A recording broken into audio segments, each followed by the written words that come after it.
Hey, everybody, welcome to another edition of the Wake Up Late with Dougie show. I am your host, Dougie Almeida, coming to you live from Simpsonville, South Carolina, where I am blending in. We have a great show today. I'm calling this show and labeling it the International Traveler Show. Two guests, a good friend of mine who's been on the show before, a fellow Coral Springsian, if that's a word, and a new friend I just met and never met, just spoke, and I got to see his face a little bit before. And we're going to join a comedian that traveled the country. Always interesting topic. So without further ado, let's bring on today's guests here on the Wake Up Late with Dougie show. First of all, long timer, my good friend, Mr. Brian Offenther and Slade Ham. What's up, fellas? What's up? How are you? Good to be here. I'm not a new person. Nice I'm to just see a you, new Dougie. friend. I've been a person for 40 something years. Yeah. You didn't just fall out of the sky, No, I've been peopling for a while. Ancient alien theorists would say yes. This is my Brian? third time, Dougie, being on the show. Does that mean I get like a jacket or something? Yeah, pretty soon Isn't there a third timers club? Tom Hanks and Steve Martin Yeah. are going to come over to your house and share a cigar. So that's the Sounds privileges good. of being on the show. All right. Well, let's get to meet since we never met. Start with Slade here. You're a comedian. You travel the world. As I've looked at stuff, and why don't you tell us a little about who you are and why we In a should know this nutshell, person. I've been telling stories for 23 years. I do stand-up comedy. I shoot some films. I write books. I've just been literally dodging a real job since I was 18, and I've ended up here, and it's wonderful. 56 countries, I think. You may have me beat, Brian. It's I enjoy traveling, I enjoy being out there, I enjoy seeing this weird world as a little kid from Southeast Texas who was probably never supposed to get out, like, I'm supposed to be working fire watch somewhere in a plant, and, I just got back from Africa, so here we are. Cool. Brian, let's remind our audience a little bit about you, Mr. Border DJ Breaker. DJ Bo, no stops, no caps, no brags, just facts. Shanghai's #2 DJ, and so I'm from Coral Springs, just like Dougie. Go back to the old "Wake Up Late from Dougie" theme, and I moved out to Asia. I lived in Mongolia a couple years for initially with the Peace Corps, and went back to South Florida for a while, and now I'm based in Shanghai. And I DJ, I produce events, I do A&R for record labels, and I edit books. We just have a new book coming out, and this might be the last time I go on Dougie's show because very soon I'll be making my first pro wrestling managing appearance for Middle Kingdom Pro Wrestling here in China, and if it doesn't go the way I want it to with my client, Kyle the Coyote, against Little Johnny, I might get squashed in the mat. But that's not going to happen because Kyle the Coyote is going to #1. All right. Well, Slade, do you think you can help him out Yeah, from not getting I squashed? DJed Oh boy, gotta edit that out. in 40 His cities in finisher is the China. Max Headroom. I thought the wrestler already put him in a chokehold. Can't say chokehold nowadays. It's a bad expression to be using. Well, welcome to the show. All right. It depends on if the person's into it. Yeah. Well, exactly. Slade. Now you're from Texas. It's interesting. When I was looking at stuff, I just assumed you were from another country, so that's interesting. Now you said you were just in Africa. Yeah, well, one, Texas has its we look at ourselves as a little bit independent. We're not totally, privately, we haven't seceded, but up here, we've sort of stepped out. No, it was nice. I was in, the parts of Africa you wouldn't normally go to if you were going to Africa on purpose. We were in Niger, Kenya, and then Djibouti, which, I'm not sure if you're familiar with the country. If you don't know where Djibouti is, it's just south, of Jabals. So yeah, Yeah. that's never not fun to me. It, So we it was actually it have a was it comic. was We actually have a comic in South Florida who's from. I think he was based in Djibouti as a military interesting. guy. So, yeah. Oh, yeah. You know, Slade documents It's a that really visual well on place. his podcast. It was cool. It was a cool listen. Yeah, we had, it's interesting to go to the places where no one ever goes. Like, some of the spots we hit were recent terrorist attacks in the last 5 to 7 years. I think Niger had an incident in Agadez with some special forces guys, and then there were some something that had gone down on the airstrip in Kenya where Al Shabaab had attacked in 2020. So we're the first people getting out there, and I don't know how long. And you can just kind of sense the stir crazy nature of people who have been trapped in one place for 7 months without being able to leave, and it's 112 degrees outside. And you're like, or do the terrorists hate us, or are they just blowing themselves up to cool off? Like this Yeah, actually. get a little breeze. I got to put a chest bomb on just so I can get a little breeze. Fucking nose air. Exactly, Uh, so much warmer. Yeah, well, I got to hand it to you both. I'm going to ask you, Brian, in a second, but I'm at that point. I mean, I'll travel domestically, but I am not for long flights and going places like that. I had a friend talking about going to Mexico for stem cells. I will never set foot in Mexico again. Uh, you know, just that simple. Um, and you're in Shanghai. I mean, China's the eyes of the world are on China as we speak, and there's my buddy Brian sitting in the middle of it. Yeah, I mean, I just, I have not been to as many nations as Slade. I've DJ'd in 29 nations, although I think I'm going to about to be the first DJ in every single province in China. I've performed in 40 cities in China so far. I, to me, like, there's just so much of the world to see, and I'm not going to let inconvenience or things worry me. I know we're going to be talking about danger to travel and things like that, and to Mhm. me, it's a worthwhile risk because the experiences that you have are just too worthwhile. I've been trying to get Dougie to come out to Asia. He's got a Yeah. Cambodia connection, and it hasn't happened yet. Although the first time I came to the Wake Up Late for Dougie Studios in Coral Springs, I had brought Oh, we some got wasted. Mongolian vodka. I don't Oh, we think got Dougie wasted. Yeah. remembers it very Oh my much. God. So in tribute to Wow. that, I brought some of that. Yeah, I was speaking Cantonese, Mandarin, I should say. After Just Oh, because I your that's think I eyes was okay. got saying, That's okay. squinty. Brian, how do you say I got to take a piss? And then man, and you know how to speak it? Yeah. Yeah, Bantaban we'll we'll kacha. we'll we'll we'll let them go. You know, Um, the no, but universal yeah, like sign it's just too good. hey, Like real quick, by the way, quick, with the universal sign, we all know the universal sign of choking is this. Like if you're any country in the world, you're like, I'm fucking choking. And any sign in the world, where's the bathroom? Just grab your dick. Got to piss. Mhm. Got to piss. You know, next thing you know, you're in a room with three chicks and a hole in the wall in the bathroom. I don't Um, start there. That's usually my last resort, but I will grab it if necessary. yeah, why not? I mean, I think that's the official sign for pissing. Um, so yeah. And you're right. We're going to get into that. Let's actually do that. Let's do the. Let me ask you. You guys tour the you've been around. You've been to other places more than I have. You guys were all in Africa and China, and I was in New Smyrna Beach, South Florida, and I was in Myrtle Beach. So that gives you an idea. So, Spread your wings. yeah, does the rest of the world, since do they hate America? Brian, you can go first. I have my thoughts. I, well, I mean, what I would say is, and I think that let me watch this drop. I think Slade referenced this really well on his end of 2022 podcast. That I think you have to create things, and then if the audience um, appreciates it, that's kind of a separate thing because it's about the act of creation. Did I summarize your 2022 well? Yeah, I've been checking out your Well stuff. I done. appreciate it. I think what's important to remember is that most people don't care about most things most of the time. And I'm sure you've experienced that, Dougie, being on the road when you're like, "Oh, I have a gig here," and then the next day someone's like, "Oh, Dougie, when you come into town?" And they're like, "Oh, I missed it," or whatever.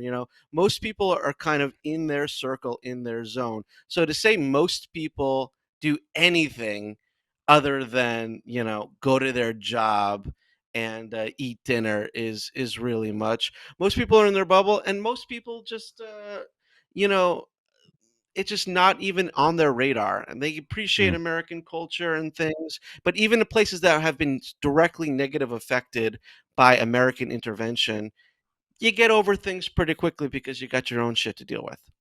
That's yeah, my good thought. point. Totally fair. It's to me, I think the rest of the world is unfair, not unfairly, but disproportionately focused on us more than we are them, right? The rest of the world, every other country, including us, every country on the planet focuses on Yeah. two things: themselves and America. We are the focal point of the globe. What happens here dictates what happens everywhere else, financially, culturally, entertainment wise. Mm. So the rest of the world is all looking at their stuff. Hey, this is what it's like to live in Canada. And then they go, also, I have to process America. So what ends up looking, and like we don't think about Japan, or, maybe me and Brian do more than other people, but the average American doesn't have an opinion on Belgium. You know what I mean? Yeah. They Yeah. just don't. So the rest of the world just kind of has to make a binary. I either like America or I don't. And we end up hearing the loudest ones, which are the ones who hate it. And that's what it Yeah. looks like on Twitter and social. I think they gotta Yeah. have an opinion. Uh, a microcosm is Florida, because Florida has some very open laws in terms of being able to have laws, Do stories, bath or salts and news live on a stories bridge. that go into politics. Well, that stuff too, but I think that stuff even gets overcompensated for the fact that because Florida has such open laws in terms of the media and following criminal news reports, that it gets a lot of attention. America has very open media, stuff like Wake Up Late for Dougie, or whatever news or whatever podcast that you get your information from. Because of that, it creates its own sort of vacuum of information and news, and a lot of other places just don't have that sort of flow. And it comes from the size of America, and it comes from that sort of spirit of we don't give a shit.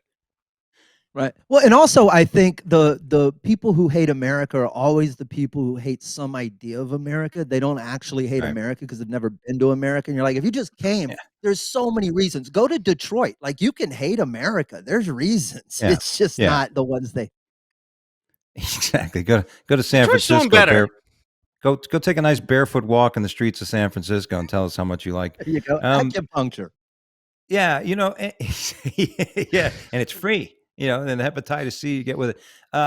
Yeah, I had this theory about America, that I've named San Francisco, I've named Portland, and I'm trying to think what the other one was. It's but as our modern day ghost towns in this country in the next 7 to 10 years, we're gonna have San modern day Fran's. ghost towns in this country, definitely on its way.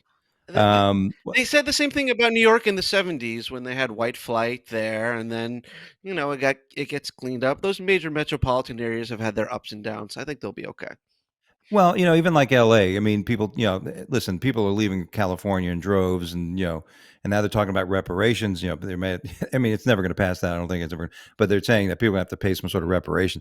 So, yeah, if you want to live in California, you got to make $8.9 million a year so that you can clear $50,000 a year. It's a tough gig. But LA, because of the movies, the weather, and all kinds of shit, that'll keep a contention. New York is similar because of all the things but a lot of the financial stuff has moved to Florida and Miami. Yeah, Many of but the financial major firms. Sure. we only have like 50 or 100 years worth of America being situated like that, right? Like, there being these big focal points, like New York being New York. And I think it's kind of like bar districts in any other city, right? You're like, oh, it used to be hot downtown. Now it's hot off Washington Avenue. Then it's hot Yeah, over here in Midtown. America's just, San Francisco, what happened in San Francisco, or what's always taken place there in New York or anywhere else, it may not happen there anymore, but that stuff just moves. It's kind of like the flood of people to Austin right now. That's just the new yeah, Silicon Valley, really. Yeah. Like you watch some film noir movies that take place in San Francisco and LA, and it shows them as being just complete dumps. Or one of my favorite films is called Downtown '81, and with Keith Haring and Basquiat and all those guys, and it shows New York as just a wasteland.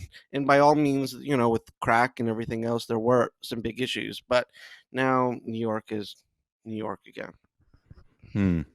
Well, I think it's a little trouble. To be honest with you. But here's the thing. I think there is a migration of people. I'm in South Carolina now from Florida. And why did I leave? Hmm. Well, no, I left. It's really nice in the summer not to worry about a hurricane blowing your house over. I'll be honest with you. So that's a nice freedom. Mhm. And my homeowner's insurance being $1,000 instead of $10,000 a year, that's also good.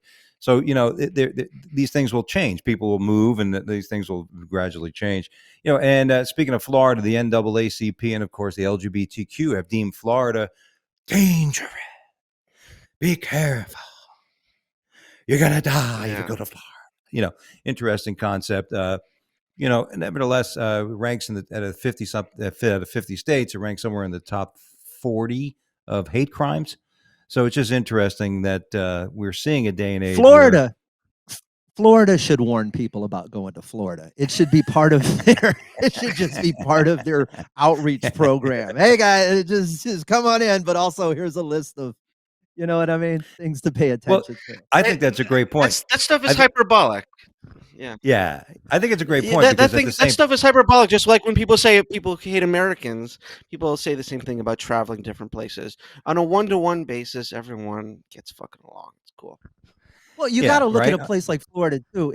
Florida's again, it's you can't just hate Florida. There's parts of it that are totally hateable, and then there's parts of it that are completely different. So the East Coast is different. The Panhandle is all hillbillies and people making meat in the swamps or whatever's going on, and then you get down and there's beach culture, and then you come around and everything's Cubano and there's music, and then you work your way back up and it's the working class of Jacksonville, and then you're into the East Coast. So it's like there's so many different parts. There are parts of Florida though that are 100% all responsible for those Florida man stories, and I think they all exist in a little semicircle outside of Orlando. Yeah, yeah. It's I-4 funny. corridor. Yeah, exactly. And yeah, and you know what? I just think that listen, I don't want to go back. I don't want to have swamp ass ever again. Florida. Brian and I were talking about that when I go back. I'm here in South Carolina. I have a condo in Florida, but I think what? Why would I go back to Florida? I'm at the point like why don't I just get a place in Vegas? So I want to do comedy on the Yeah. West Coast. I got a place to just stop and spend a week or two. You know what I mean, and Well, live out of there as and opposed to go back to America Florida. naturally moves you there in 30 years, right? So you're going back. That's Yeah. everybody over 70 ends up there. That's the Well, law. no. See, that's the thing. When you lived in Florida, I'd rather retire in Montana. Just go get a They don't just shotgun and snap you back like a 70-year-old rubber band, no it's like matter a how far bungee you cord. run. They go, It's the it's the Florida bungee cord. Here in the Carolinas, they call us what they call halfbacks because people leave New York. They'll go down to Florida and they come back up. They call people halfbacks. But I'm like, yeah, dude, but I love it. It's nice out. I heard it's swamp ass in Florida today. So, all right, let me get a couple other quick questions to ask you guys on.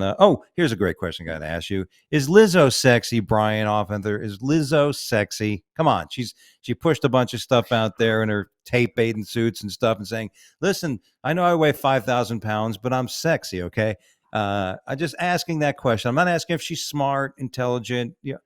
Is she fucking sexy? What I would say is let me make a connection here. I would say that the recently deceased Tina Turner was pretty when she Tina was Turner. younger, but she maintained a sexiness even when she was older. And I think that sexiness is very much an attitude. And I don't necessarily find Lizzo attractive, but some of her songs can be sexy.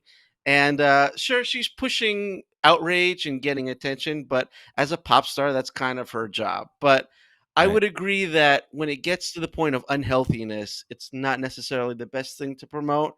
But she's doing her job, pissing people like Yeah. old South Carolinians off. So yeah, but it is what it is. no, she's sexy adjacent, but no, she's not. She can be on in the background, but the girl lying down, absolutely not. Absolutely No. not. I am open to any and all things, but little me is sizest. So Yeah. Yeah. And you really need some deep sea drilling equipment to get to that I you- fucking to get. I'm not I saying. don't. I've never been in there. I don't know if you need spelunking gear. I don't know if you need. I don't know what you. I don't know You're what the fucking actual equipment need yeah. is, but Yeah. I Got to imagine start. you can't just go. You can't show up in a pair of Tevas and think you're gonna make it down that mountain. Yeah, exactly, dude. That takes a lot of work, man. What is the word fracking? I may have to do some fracking to actually get to moisture when it came to me and her. Right, that's funny. Let's keep moving on. What is the worst car you ever owned? Uh, let's start with you, Slade. I oh so my I had a car that I have a tendency to drive cars until they die. Like there is no, I don't think I've ever sold one of my cars. There's never been a moment where I am just the end of the supply chain for whatever cars are doing. I had my first car was a little '83 Accord, and I saved up all my lawn mowing money to buy it. And then I had it for a couple of months, and I got hit by a drunk driver going through a stoplight. And he spun the car around, and the whole brake light assembly just fell out of the back. And I ended up taking the car because they offered me, the insurance company paid for it. And then they were like, you could also pay a $200 salvage fee and just keep the car. And I was like, well, it still starts. So I went and put a little boat trailer motor in the torn up wreckage of the back. And it was so cool from behind. It had one regular brake light, then it had one round, looked like an eye coming out of this torn up fender, and it just looked like the Terminator in the dark. And I Yeah. drove that damn car until I threw a rod through the oil pan. I think I went 15,000 miles without changing the oil finally. Oh, I yeah. did everything I could to kill that car, and it finally just gave up the ghost. Wow. Rest in peace, Yeah. Terminator. It's great seeing those cars that have like, Bob's barricade as their fucking right rear taillight. Brian? Oh, I mean, I never liked having a car. Like I had a Sentra for a while when I was in Gainesville. Like one thing living in Shanghai is I don't need a car. I got the subway system. I can bike around, and there's high speed rail all around China. So, and I'm trying to remember the last time I was on. It was either right before or right after I did a Greyhound bus trip from Florida to California, Yeah. stopping along the way doing Oh, gigs. And I love that sort of thing. I yeah. I just don't I like going places, but I've never liked the act of driving and owning a car and that sort of pain in the ass Hmm. thing. So I think that's Is there interesting. something past the passive nature of travel? Like, do you get stuff done when you're on a train or a bus? Is it creative for you, or is it just I just rather not be in charge of the car? There's some in terms of being in charge of the car, and actually, I do sometimes get car sick. I won't let it stop me at all. And like I don't necessarily get them as much done, but I just want to get to places. And I guess there's something in terms of the passiveness for it, in the sense that yeah, I would just rather deal with other things. I got other priorities. I got other stuff to deal with. Um, Interesting. I just get Because, anxiety driving and stuff. that's true. Because driving is about control. It's like I'm one of those people. I don't like being in a car with someone else. I don't know their capabilities. You know what I mean? I don't know. If especially if they start looking at their phone when they're driving. I get pissed. You know what I mean? But it's something about control too, right? But I think more and more people are turning into that. This autonomous driving thing that's on the way.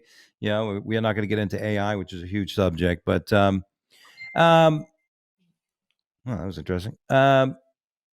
Okay, I don't know if I want to do this one. My phone didn't like Uh, that. Yeah. yeah, that was. I don't know if you saw the thing here in the States about Target. They put a big pride display in the front of Targets. The people in the southern states have gone nuts. What the fuck is going on? God damn it! Got fucking a man's tucked bikini. You know what I mean? It's just people are fucking losing their mind. And here's the interesting thing, and without getting into too much exposure, because listen, I believe people do whatever the fuck you want. I'm not here to tell you what to do. I don't give a shit what you do, as long as you don't hurt anybody else or you know what I mean, and don't infringe on other people. But God Almighty, like what, where have we, I don't know. How am I trying to put this? Isn't it amazing? Do you- there's a lot of people that are telling me they feel like they never had anything about gay people, but they're saying that I just feel like every fucking moment of my life it's being pushed down my throat. Like it's, what I mean? Why is it just not something that exists? Why do I always got to see it on my fucking face? Why does everybody got to keep telling me I got to be this way about it? Why, it's almost a little like, you know what I mean? Well, but I mean, how are you supposed to market to a gay audience? Like, if you have aspirations of selling, like, why is the marketing have to be to everybody? Why can't you have segmented marketing like anywhere else, where it's like, hey, the Bud Light thing was amazing to me. Like, the amount of the level to which you'd have to dig to even actually find out what they did for that trans athlete is just, it's interesting to me. It's like the only reason is because you went and found it to get mad. And then they go, oh, I can't believe you'd market to these people, Target or Bud Light or anybody else. You're just sort of like, well, they're marketing to them too. That's all. It's just Yeah. two. Well, It's not like they changed their and, whole ad campaign forever. well, Well, yeah, there's a couple things with that. Number one, like for example, Doug, you sent us a news story from Fox News. So And yeah, with a Fox News story, and the opening line is "critics say," and those are the same critics that appear on Fox News. It's a way of amplifying their own sort of news cycle, which I kind of understand. And with the critics, they're going after Dylan McVaney, that person, and as an influencer. But it's not like this is the entire face of Bud Light. It's one of right. dozens of influencers and people, and some are going to appeal to some people, and some are going to appeal to others, and who cares? Well, Well, it's also though, I don't think there's a whole lot of real world, um, kerfluffle about any of this. Like you said, it is this sort of circular internal argument. I think probably 90% of us live in a very realistic bubble, and we have a good idea of what the world is and how it should work. And we know what's outside the boundaries and what isn't. And we self police pretty well. And then I think there's probably 5% on either side that just likes chirping about it. There's nobody's stopping buying Bud Light. Nobody stopped buying North Face. I think they were the latest one today. Nobody stopped doing any of this stuff. It's just the desire to be a little loud. And those people, the 90% of us in the middle, don't really take seriously because they're saying things like, "Why can't I bring my gun to a quinceanera?" And if you don't let your transvestite friend marry you or deliver your baby, then you're racist or something like that. And you just got to accept the fact that those people are nuts. They're on the outside. They're not real. The rest of us are just sort of like, oh, yeah, cool. Bud Light supports everything. These guys support everything. I'm going to keep wearing this jacket and I'm going to keep going out and drinking what I drink. I'm not really going to have any there's nothing coming from that. well, They're there's just two things I want to loud. point out. I want to point out first of all that the people aren't. You said nobody's not drinking. It's the stock is dropped. Not only that, it's been notably down. And this is just We'll not be from a right back. political. This is not from. We'll see. Well, you never want to see anybody lose work over something like this. But first of all, I've never drank Bud Light. I was always a Coors Light guy for a long time, and that kind of thing. So, and I don't even They did drink a beer bunch of gay anymore. stuff too. You better stop it. They're all Well, they're listen, all gay listen. I, beers, here, Dougie. here's the thing. I don't mind. Like as a person, I don't. I see it, and I'm like, whatever. I don't really care. Images and stuff don't influence my power and my energy. You know what I mean? I don't. I still go the where I get. But my point is that I do see, for a certain perspective, that it's like to me, when when I think of things, when I watch Dylan Mulvaney and the things that this guy does, I'm like, it's all like a child to me. Here's a grown man acting like a child. So that's the thing that irritates me when I see this guy. I'm like, oh my god, acting like a young girl. I mean, it's like insulting to the girls. But that's my opinion of it. It's like art. He's like an artist. He's like a performer. That's the way I look at it. It's not something I would turn on. You know what I mean? It's not. These aren't jokes that I even think funny. I just and so the fact I agree with you that listen, this guy wasn't like the spokesperson for Bud Light, and on there all the time, and the Clydesdales just going, "What the fuck's wrong with us?" I don't know if that's what we're talking about either. But at the same time, with this whole thing about it is just it's made whether you want to talk about it or not. I'm not even talking about Fox News. I look up news every day for stories and things I need to read to edify, and everything's about trans this, trans that, trans. I'm like, what the fuck? But It's like what? if you take all the stories out of if you take all the stories off the table, just if you remove the stuff you're reading and then walk out the door and go into the real world. Like what's out there that Yeah. everybody's so afraid of? Because I've been out Go there and touch I just grass. don't see Yeah. I don't see the same things in the real Well, world I do that have a everyone friend sees that in the had a article. I do have a friend that was at a school that they had a drag show, thing, and it was the guy. Listen, I was like that. If that was my kid, I'd pull the kid out of the school because I So wouldn't how want many that. I so don't want wait, hoodoo. let me ask that then. That's what I'm looking at. That's what I'm looking for, right? So who was it? It was how many degrees of separation from I mean, somebody I speak to probably several dozen times a year. I see once or twice a year. I know through circles of and people. then their kid had to go to a drag show? Yeah, they were at the school and they had an assembly thing and they did it and the video the video that actually it was two of his kids were there. One of his children filmed it and it was bending over. It was sexually explicit dance. It wasn't dancing around Interesting. like so it was out of line. So so that right there. So it's like, first of all, the whole idea of this, because drag queens, drag shows. My parents are from Spain. Huge thing. They love watching the drag shows, and they're a great level of entertainment. It's fun to go watch. But just as much as I'm not taking my fucking 6-year-old to 3-year-old to fucking Hooters, I'm sitting them at the bar with me, or I'm taking them to a gentleman's club, or especially in a school. It's like, so I think that I always say, going back to my Deadwood days, HBO series I love, Deadwood, and these you're riling up the fucking hoople heads. If you, it's almost like purposely. It almost feels like purposely that we're trying to rile up the fucking hoople heads, and everybody's enjoying this. Let's try to piss off people and shit, as opposed to, I just want everybody to get along. Like you said, I want to walk outside. I don't give a fuck. You know what I mean? I mean, how many men have I run into? How many women have I run into the men's bathroom? I've never. So, but here's the thing. When and I'm speaking completely out of context. I don't have kids. I don't have none of this is my responsibility. So I think about this almost none. Right. I can get to all the other things I don't think about either, because I don't think about almost anything. But in this case, if I had a kid, there's a part of me that feels like, okay, they're constantly going to be out in the world running into things that are unfamiliar to them, things that they don't have context for, things that they need to contextualize. So I feel like as a parent, I'd constantly be answering these questions. What was that? Well, let me give you what I think it is, and let me give you some meaning and some things like that. And I probably don't agree with drag shows in schools just on the surface. But I also am like, if that is capable of breaking your entire relationship with your child and everything you've instilled upon them and all of the beliefs and values that you've tried to guide them to, and it's all been dismantled by a 20-minute book reading in school, then maybe the parenting was flawed in the first. Maybe there's a lot of Right. other discussions that need to be had in addition to Well, there might be. It's not just one incident. It's the question of it growing, and more of the push of it, and the Here's a momentum of it. parallel. Well, here's a parallel, and especially because I see a lot of those news stories coming out of Tennessee.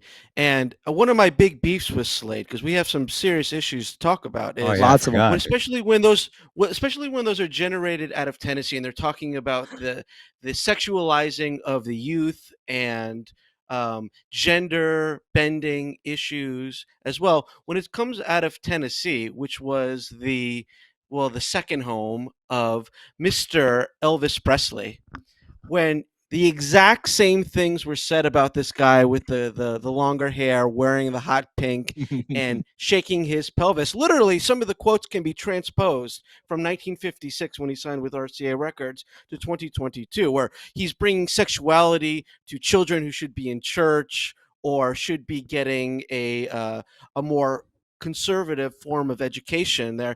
I find that the parallels there are exactly the same. Well, So you would you be ultimately end a up with parent in 1956 saying that Elvis shouldn't be allowed in your kids' schools, and you pull him out of your school if his rock and roll, sexual, um, racial mixing sort of wokeness was put into your kids' schools? because it all comes down to people feeling like basically it's us going, hey, the things that I'm comfortable being around and the way I'm comfortable having my life is being changed a little bit. It's morphing around me, and I don't want that to happen. I don't want any of the things that make me comfortable to disappear. So it's been like this forever. What you're saying about the 50s and 60s was the same thing in the 80s, the same thing in the 90s.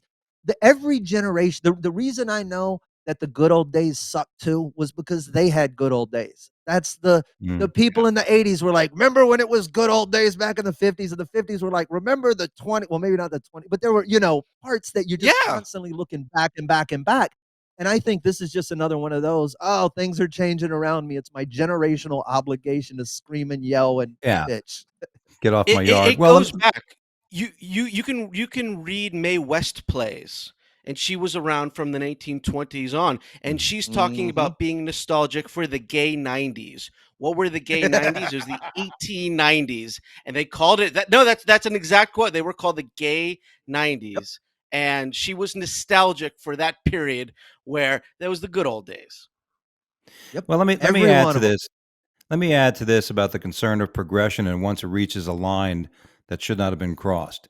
I agree with you. Back in the day, in Elvis, 16-year-olds, 17-year-olds, the teenage girls were being cut. What are you doing? Why are you getting all hot and bothered over this guy? I get it. And then we get into the 70s, 80s, and now we're talking about condoms and free love and blah, blah, blah. And that now, now we're in a day and age where we're talking about 8, 9-year-olds, people in third grade, second grade being taught about homosexuality, let's say that alternative lifestyle, any type of sexuality, let's say. Um, it's the old joke. A lot of comics talk about, back in the day, 20 years ago, if you wanted to watch porn, you had to get a film projector out of your dad's fucking closet and put the real, put the 8mm in there and roll it, and hopefully you had 30 minutes to unpack it if your parents came home. Now you just get on a phone, you can get, gangbang porn, sister-in-law's fucking, family. So there's a level of perversion when it comes to society. Perversion is when basically taboo type things are entered into the mind too early, because then listen, you guys still jerk off to this day. Listen, guys, that's the first perversion a guy has. You find out, oh, wow, that's nice, and then you never stop. You don't Well, but stop jerking that's off. the first. You don't, but that's also the first thing that any new media latches onto, right? It's societally we are dark twisted people. But the minute videotapes came out, it's the shift went instantly from magazines to porn moved into it. Then DVDs came out and porn was all over that. When as soon as the internet came out, they were just finding ways to, and that's any new medium is just going to go straight to that first, and it's going to permeate the base layer. And I think we've been like that since But inception. but my thing is that the level of perversion has gone from, let's say, 10, 30 years ago, 40 years ago, age 16, 15, 17. Now it's getting to the point where it's 8, 9, 7. I had a Which is stepdaughter when she was 9. I told my wife, I go, we have to have a birds and the bees discussion with her. She's like, oh, she's too young. I go, no, she's not. Not with these kids. I taught karate. I taught soccer. So I but that saw these is kids, talking about this that shit. is ultimately what I guess I'm getting at is that these are inevitable conversations. These kids are there's going to be some. I'm not saying that it should happen at this age, but I'm saying I think as a parent you have to accept the fact that you are going to intersect with their exposure to these things in the real world. And that's now is no different than back then, right? You Yeah. were either going to find a magazine in the woods, or you were going to turn Mhm. on the internet and just wait for a second, or whatever it is now where it's being flung at you so fast on TikTok and social and all these other formats. But I think as a parent, you just need to be prepared to have those conversations and probably make Oh, the yeah. stances you can make locally. Where if they were doing this down at my school, maybe I would go down there and have a conversation with the school about a specific incident. But when I see a lot of America upset and just watching their head all of Twitter over stuff that they've never encountered, are unlikely to encounter, and are just sort of like you said, they're whatever you call them, Twitter heads, bobbleheads, whatever they are. People just Hoople the heads. populist people Hoople. mad at the fact poople heads.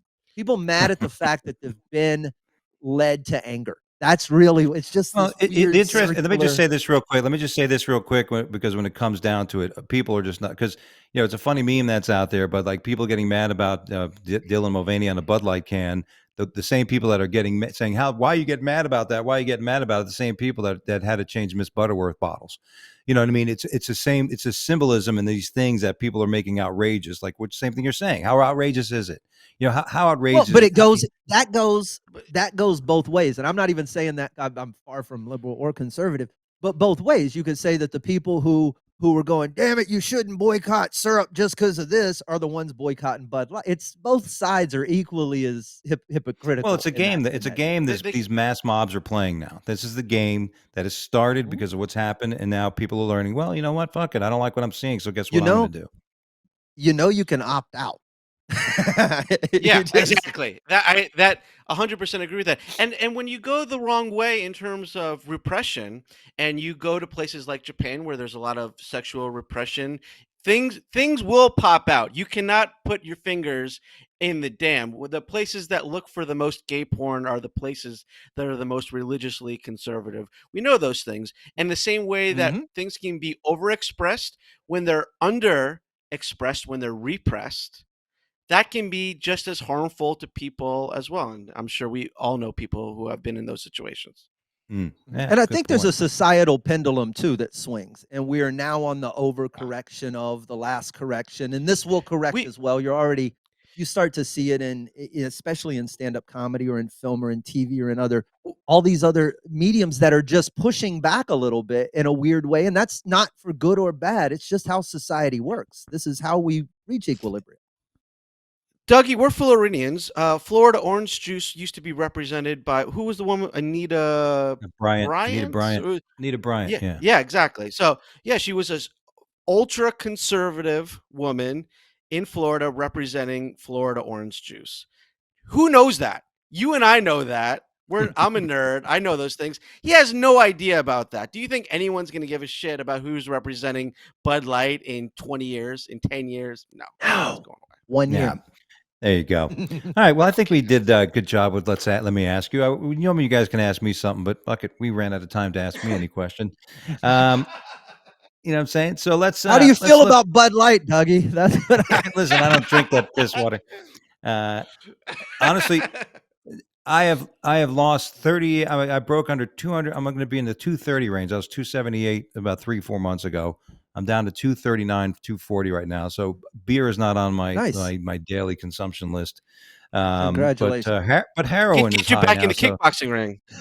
oh yeah. Yeah. Well, I don't know But about that. cocaine will drop 40 pounds in 3 That's months. right. Yeah. But just give me a $20 bill and a 8 ball.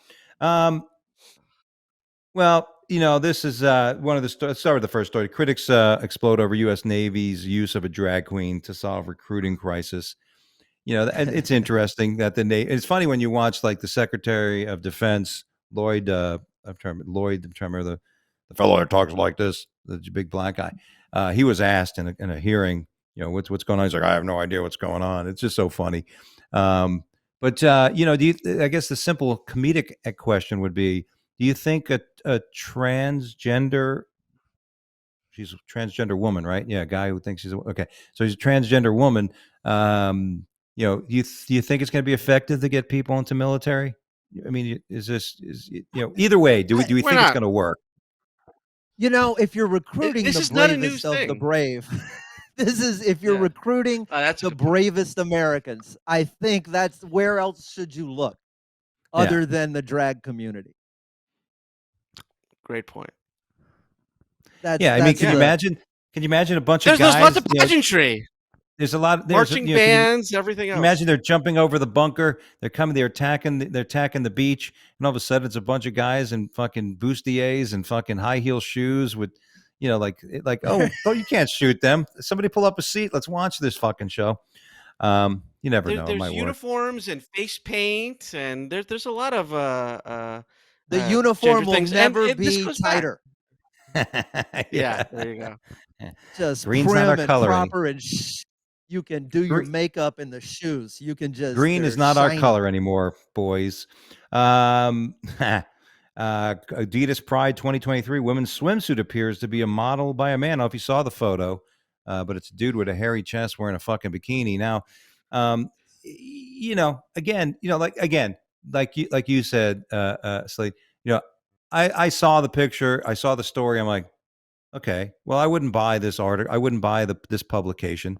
You know what I mean? Like, if this dude's wearing a one piece, I'm like, okay, would I buy? Would I in the same vein? Would I buy the swimsuit, the Sports Illustrated swimsuit issue with what's her name, Martha Stewart in there? Martha Fucking Stewart. 80s. Yeah, Yeah. so listen. I don't want to see a dude in a fucking bathing suit, and I But don't at want to see some Martha point you gotta Stewart. look fair. You gotta look up this is my take on the whole I looked at it and I went, well, that's clearly not meant for me. And then I just moved Yeah. on. I just I just sort of shrugged and went, Uh, well, that's not for me. And then I went that way.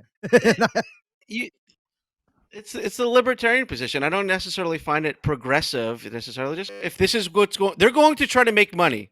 If that's what's going Yeah, to help them make money, they're going to do that. And just like with the last news story as well, this goes back in history. You can look up Christine Jorgensen, who was a U.S. military man who then transgendered to a woman. This is going back 100 years now. And the same thing with this. There's bloomers that women shouldn't wear pants. Oh yeah. And then there's the whataboutism. Let people wear whatever the fuck they want to wear. Yeah, I agree with that. All right, here's an interesting story. Prolific sperm donor with over 500 children must pay $110,000 if he donates any more sperm. I mean, this guy's got a hobby, obviously, right? I mean, this guy's got to fuck. Some people collect stamps, Spreading the you love. know. Yeah. I mean, 500 The- fucking kids.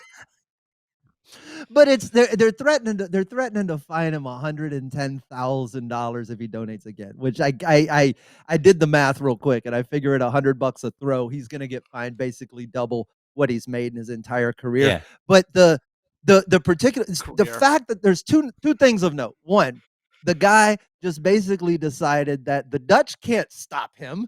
That's a Dutch law. That's which He's a pirate. he's just in other countries doing it now, which indicates that he can't stop.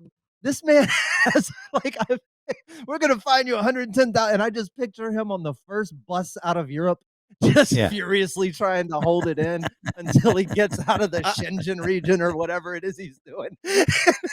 Two, My this- big this issue is makes- donate. yeah, You're calling it donation. Yeah, Dougie's been a charity man for 40, 50s. How many years have you been if doing you charity bring work, one more Dougie? bag of clothes to this Goodwill, one more bag of clothes, yeah. we're Yeah. gonna find you. I mean, There I is mean- a Dutch law that someone on the I don't know, House of Representatives, Parliament, they sat down and had to discuss out loud amongst humans for a prolonged period of time how much sperm a donor could give and how many children. Oh, you're allowed to have 25 children with a maximum Yeah. of 12 mothers. They hemmed and hawed about this for how long? It was 30 for a while, and they go, no, you go down to 25, but you can only do it through 12 women. Just get a sock, you poor Dutch dude. Just get a Yeah. sock. Yeah, get a fleshlight. Leave it in that. Yeah, dude. I mean, you walk into a town, you're like, hey, you look. You wear hey, you two look- socks every day, Dutch guy. You have them. Even if you're He's pro- wearing wooden shoes, you probably still have socks.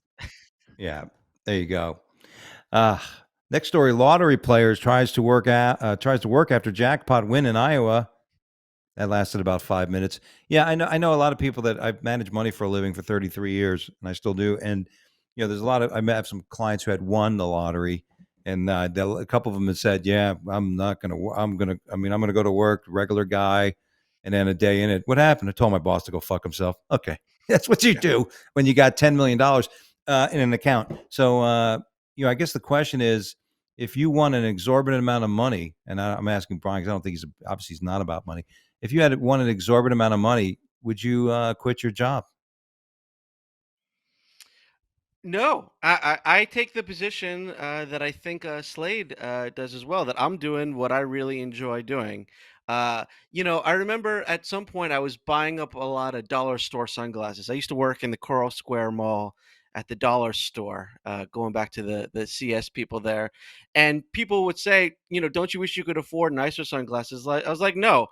If I had more money, I would just buy more dollar store sunglasses. The same thing with traveling around and DJing. It's what I enjoy doing. That's what I like. I'm sure there would be some lifestyle changes, some grinds that I wouldn't want it to deal with, but for the most part, I'm doing the exact same thing. Perfect. Yeah. Yeah, that's Slade. 100%. And I wouldn't quit anything over $21,000. I feel like it's not like he won $3 million. He didn't win some life-changing amount. He won change your transmission amount. Like that's barely enough money to go get a car fixed. And the best part about it all, I read the story. I glossed over the story. I always get entranced by the comments, and it's where everybody just has taken the small amount of time to give their financial advice. And it's just, it's You're going for your job, it's Dougie.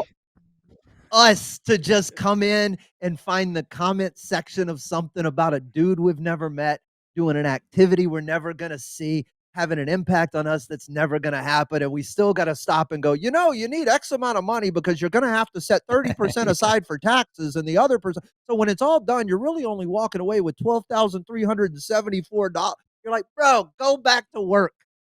Dude, I got into back. I think this was a discussion when they were trying to raise the minimum wage and shit. And I got into a financial discussion with a fellow comic, and he doesn't know my background. He's like, "Oh, well, listen, you don't seem to really understand economics." And I'm like, "What the fuck?" You know what I mean? Like I'm a licensed fiduciary. You stupid toad fucking smoker. And it was funny because I looked at I his knew stock what and I go, 4 of those words meant. yeah, told smoker. But I said, look, I go, you got fired from fucking Uber. Who are you to give advice on? You know what I mean? It's like getting diet advice from a 450-pound fucking triple chinned. It's like, and how many? Yeah, as a comic, let me ask you, Slade, have you ever gotten advice from a comic who's never left the geographic area Oh, they're doing yes. stand up in? Yes. I get advice from comics from people who've never left. I also get socio-political advice. It's people who are experts on Eastern European politics and people who are experts on the debt crisis and people who are experts on gender and people who are experts on all of these things that they're experts on every single day. And they're just shooting advice right into my face. And I'm just like, I don't even need 90% of this. And I know you don't know 100% of this. So what are we doing in this exchange? Yeah, good point. Stop with the advice. Well, I'll figure it out. The young comics, just like anybody else, man. You're talking on a turn. You can always tell. Yeah, yeah. Brian, anything to add to that? No, yeah. Yeah, I think you really nailed it. Everyone's got an opinion on things. It's free to give out, but following through things is a whole nother thing. Glenn Greenwald in the news stories, he talks about they're having these now misinformation experts, which is an expertise that doesn't even exist. So it's easy just to start out with whatever you want to say. It's nuts, isn't it? All right. So there was a couple stories left here. Oh, we have to go to this story. Forget the spider. Woman accused of drugging date in Miami, stealing $600,000 in jewelry. She's a prostitute. If you want to look up this story, look it up. There's a video of her in the elevator with the poor dude. And tell anybody want to argue with me that she's not a prostitute. She's a prostitute. The chances are high.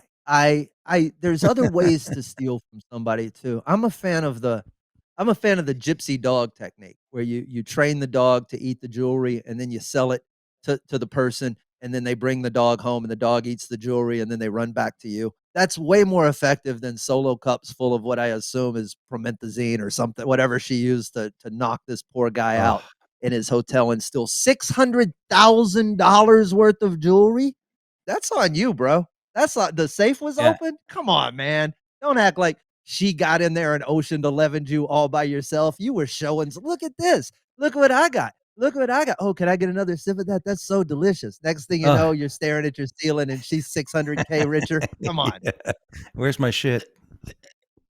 Are we sure this isn't an insurance scam? Did the guy not have $600,000 that he owes, and now he's going to be able to recoup from that? She's got to It's do a couple of months in jail or whatever, and now he's got his money back, and everyone's happy. coincidentally. Man who has $580,000 worth of gambling debt is robbed of $600,000 worth of jewelry. What's Coincidence? the connection? Exactly.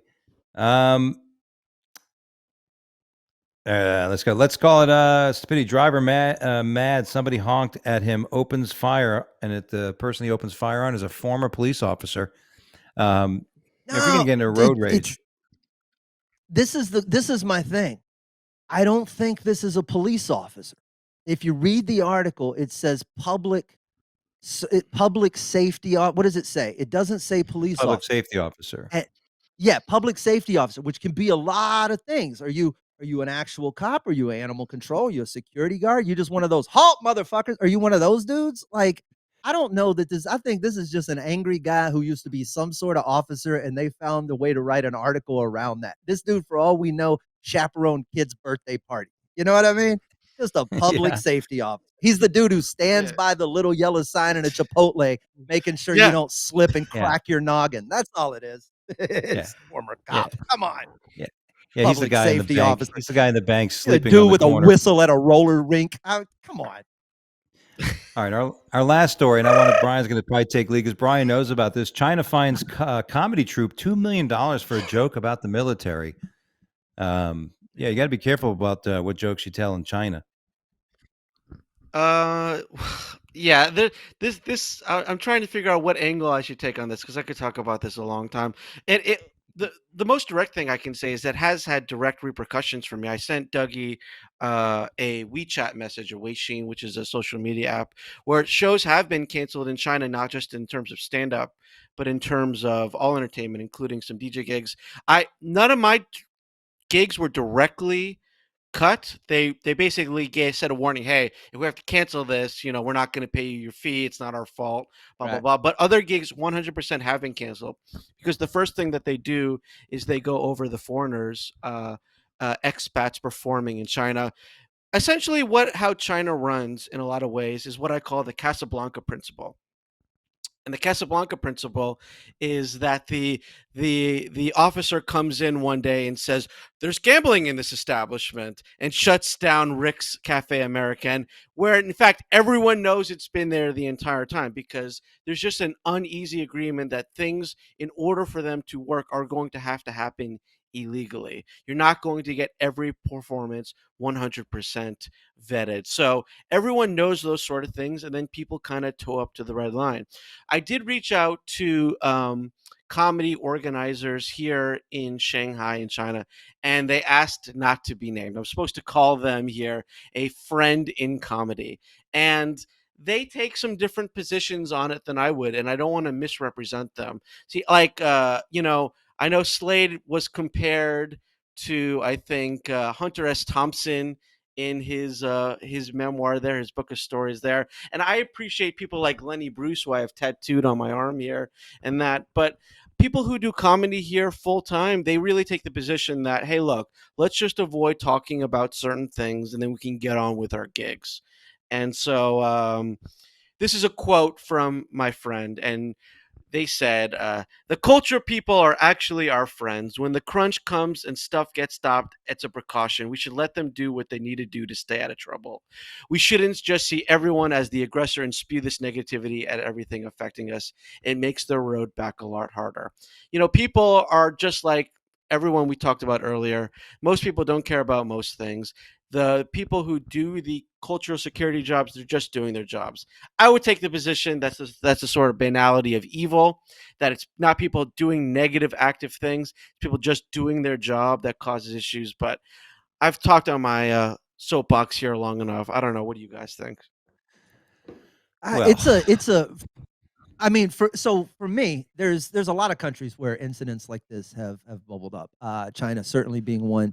Canada, where a guy was fined or sued, or I forget how it went down over. I have to look back at the exact story over something he did to an audience member that was untoward. Something he said that made her feel uncomfortable, and there was a lawsuit involved. And yeah, it's for me. I just look at it as it's a if I and I am madly and deeply behind stand-up comics in parts places like China, or places where free speech isn't the default setting, right? Like I'm just a free speech I don't want to apologize for it at all. I want to tell my jokes and say what I want to say, and I want to find the best place for me to do that. And I'm not necessarily in the realm of overthrowing the way governments think about speech. Like, I'll do things that make sense if there was an opportunity to speak out against it or something. I'd want my name to be on the side of, hey, I think this is bullshit. But also, if I was a great stand-up comic and I was operating out of China, I'd just leave. I'd go find a place better yeah. than that to say the things I wanted to say, because the road doing it through China is gonna be difficult, right? You're in a communist country that has And very hindering. You can't, like you said, you can't. As a comic, you want to. It's like it's tough when I go to a show and they go, "Okay, I need you to be squeaky clean, church clean." I'm like, "Oh fuck," it's like, all right, how fun is this right. going to So I be? think you'd have to take on the role of probably activist before comic. I think, because you just can't develop as like, if you just are looking at doing stand up comedy in a vacuum, right? You want to get good at stand up comedy. Here's what you need. One of those lists of ingredients is absolutely a stage that you're free to do whatever you want on, because that's how you find the line. Stand up is about playing around the line, and the way you get to the line is by stepping a foot over it and going, "Oh shit, that's where the line is. We're going to be right back here." Right. Yeah, you said before that you're not an activist, that you're almost actively not an activist. You're an activist for non-activism, Slade. But when I think of the great comedians throughout Mhm. history, Lenny Bruce, yeah, just any of them. George Carlin, I find that they are activists. And in fact, I kind of like stand-up comedians when they get the most angry and affected and even maybe lose sight of the pure comedy things. I love those late George Carlin Oh yeah, specials where it's "You the are all the last the diseased," so he was yeah, but I he still lost like and the that became I was gonna the later Carlin sort of became a lot like the later Bill Hicks and some of those other guys for me that Hmm. were a little more philosophical and preachy than they were punchy and funny. And I like them more for those reasons. Where I'm like, that later Carlin, I don't know if I ever okay. laughed out loud, but I was into it. And Uh, it's that yeah. level of activism is very cool to me. Lenny Bruce had a different fight to fight than I had to fight. Early Carlin had a different fight to fight. It's Bill Hicks had a that's so awesome.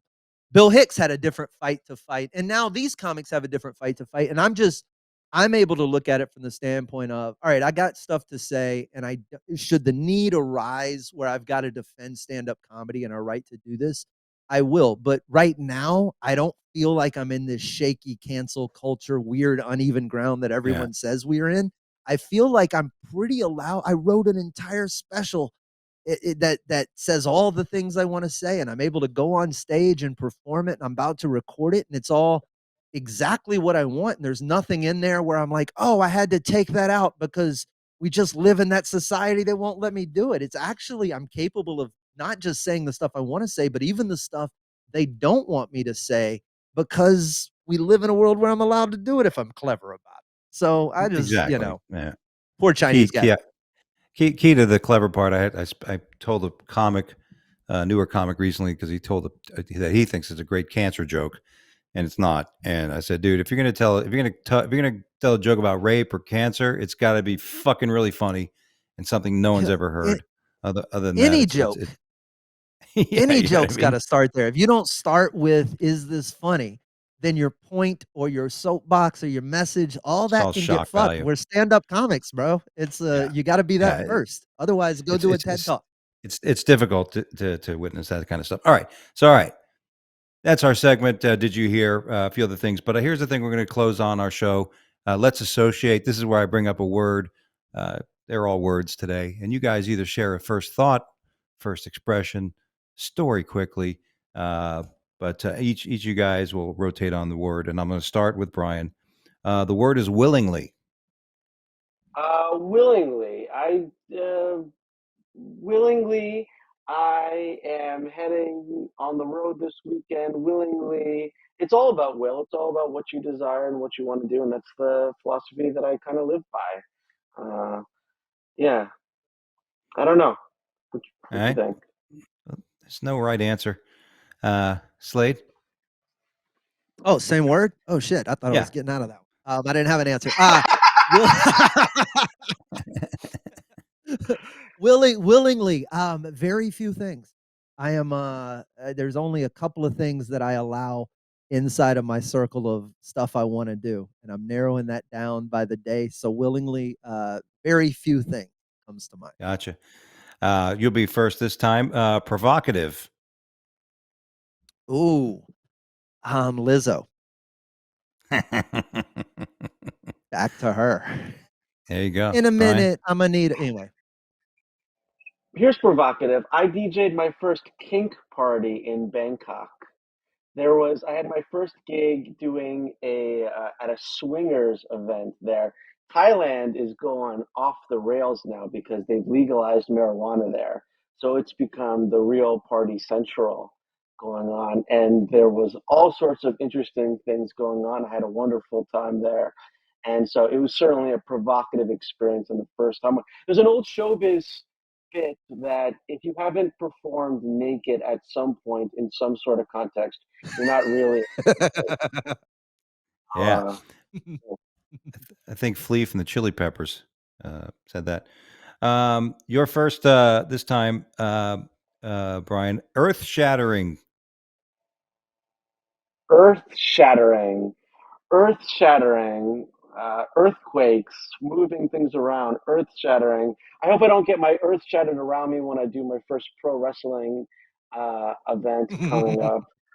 Uh, earth shattering. Yeah, That's all I got. I'm just excited to say my YouTube channel, ArtScare, we just hit 500,000 subscribers all about Nice. Mongolia. Something I never thought would hit. So there's some Nice. earth-shattering news recently. That's So huge. earth-shattering. yeah. Slade. Earth-shattering. Lizzo. That's gonna be my answer for everything. When she drops down into that split. Earth Shattering is one of those. It's overused. That's what I'm gonna go with. I put it in the same category as awesome and break the Amazing. internet and all these other hyperbolic things that we Yeah. just throw out. That's so earth shattering. No, she just crossed the street on her own. It's really not. Let me go back. I saw the earth shatter when I did something. I wanted to tell Slade this. I think you're going to be really disappointed in Dougie about this because I got some beef with Dougie too. The very first time I went on Wake Up Late for Dougie, I got the news when I was doing a DJ tour in Vietnam. You talked about Hunter S. Thompson before, we referenced that. I was in Da Nang, Vietnam, and I took a colossal hit of LSD. I Oh, was along the nice. beach. And I'm sure I saw the earth shatter more than once or twice. And I called a little motorbike taxi guy, and I went through the jungle to where they have the Golden Bridge, that crazy looking hand bridge you might have seen online. And I was out of my head. If I wasn't actually on the hand bridge, if I didn't have proof, I wouldn't have been able to really testify that. And I filmed a promo audio and video for Dougie on the bridge. Like I'm holding on to my hat. I am high out of my skull. And Dougie never used it. He never used that promo video. And I even sent that to him. I was in Da Nang, Vietnam, and I just wanted to mention that. And that goes back 2 visits before. Wow. And so, yeah, if you One, were I having think that earth shattering appearance, you should have done it. I think that just made us best friends, Brian. And two, he probably didn't use the video because it's just you going, "Oh my God." I'm going to resend it to Dougie. He can repost it. It's a promo from 2 visits ago to the Wake Up Late for Dougie show. I can The smell bike. colors. We've talked about dangerous experiences before, like going on a little motorbike behind a guy holding on through the jungle in Vietnam was a wonderful experience. It was one of the better experiences I've ever had Yeah. on the road. Well, if you resend it, I'll post it before the show airs tomorrow. All right, our last one, fellas, because I'm about to earth shatter my underwear because I'm going to piss in my pants. The last word is deservant. Oh, I wish I had one so the servant could bring me some more coffee. Right? Deservant. I can't believe I did that. I just dad joked it. Did Lizzo have too much deservance after her dinner? How did Lizzo get so fat? She ate all dessert. There's a Ah, damn it. Dylan Mulvaney deserving to be called a woman. Well, that being said, fellas, that's all we have time for here on the Wake Up Late with Dougie show. I want to thank my good friend and regular guest, Mr. Brian Offenther, joining us today. And, of course, Slade Ham. Slade, why don't you go ahead and talk about the special and real quick, and then, of course, Brian will close what he's got going on all over in Shanghai and in China. Yeah, I'm shooting a brand new comedy special called Signal to Noise. The Kickstarter campaign is up and running right now. We're like 80-something%, and there's still a week or so to go. I'm very confident in it. But if you'd like to be part of it, I'm giving away some cool stuff. I'll put your name in the credits. There's a copy of my book. There's digital stuff. You'll be in the playbill. There's all sorts of things. I'd love to have people be part of it. There's some really cool producers on board that I can't really talk about, but they're good people, and I'm excited about it. So if you want to be part of it, go do it. And then check out my YouTube page. It's probably the only place on social that I'm still super active and excited about. And I think there's some good stuff there at Slade Ham. I also want to mention that I started reading Until All the Dragons Are Dead, which features quotes from Christopher Titus and Scarface of the Ghetto Boys. I haven't read the whole thing yet, but I'm really enjoying it. So definitely check that out. Thank you. Oh, yeah. And I promised the stand-up comedian that I met up with in the Philippines, Anad Rahman, who's a comedian in Dubai. I'd give him a shout out. So shout out to you, Anad. Please check out Artger, Artger. It's a YouTube page all about Mongolia that I started with some Mongolian friends out there. That's doing really well. And every Sunday, I host a live stream. It's called the Critical Music Club, the CMC. It's an all rock and round table. A chance for musicians, DJs, music writers, and miscellaneous miscreants to meet and talk tunes. We've had some Texas legends like Little Juford from Kiki Friedman's band and all sorts of others. Just hit me up on social media. We got that going on. And shout out to you, Dougie. Thank you for having me. Oh, thanks for being on, guys. And aside from that, I'm going to be in Gastonia, North Carolina tomorrow night at the Rooster. And then Friday night, I'm going to be in Anderson, South Carolina at the Palmetto Distillery, closing both shows. And after that, I'm going to be taking a little break, everybody. Got time spent with family. God bless all of you. Thank you so much for joining us. And be sure to follow our YouTube channel, Wake Up Late with Dougie Show. Follow me at Dougie Almeida on my YouTube channel. And other than that, God bless, stay well, and we'll see you next time right here at the same spot.